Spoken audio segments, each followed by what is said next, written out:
I was ordained on November 19th, 2005.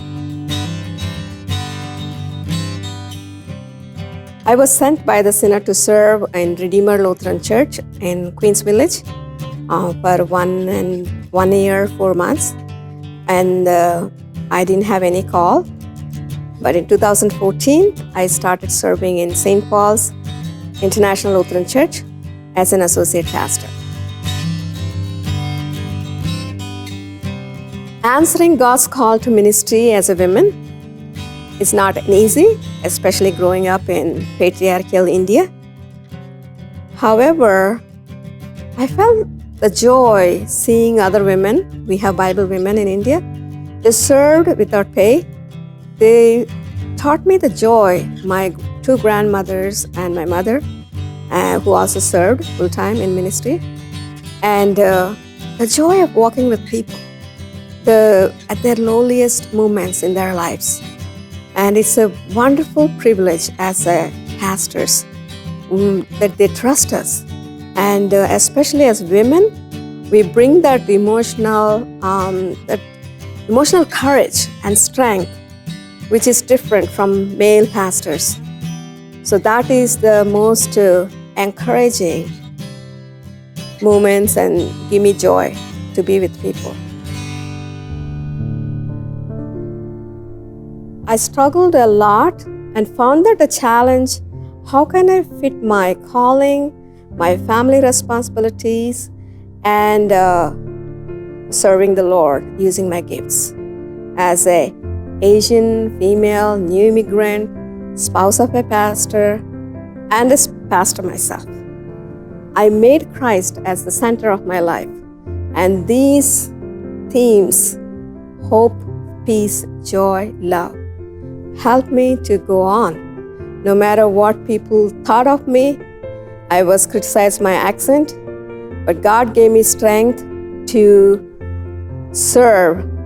I was never discouraged, whatever came, challenges I faced.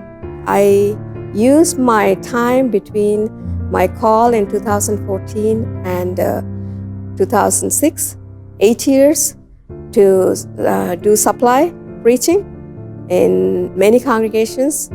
And I enjoyed going even to take the public transportation for 3 hours to Eltingville in Staten Island, and to be there with the people, to learn from them, and also give them a chance to learn from me, and which I felt so joyful.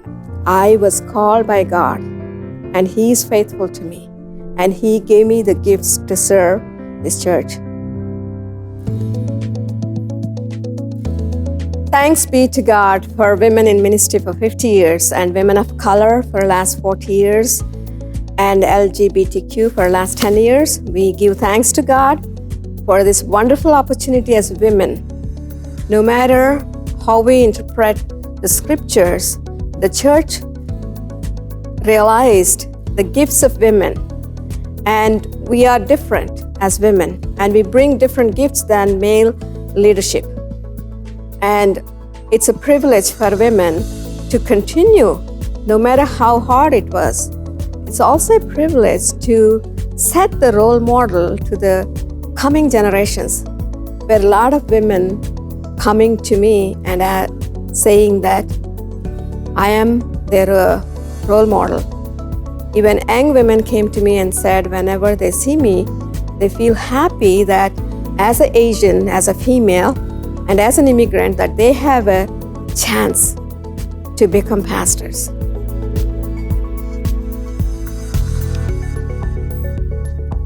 For the next generation of women who are maybe thinking about it, or maybe are already feeling the call to become a pastor, but they're still not so sure, what will be your best advice for them?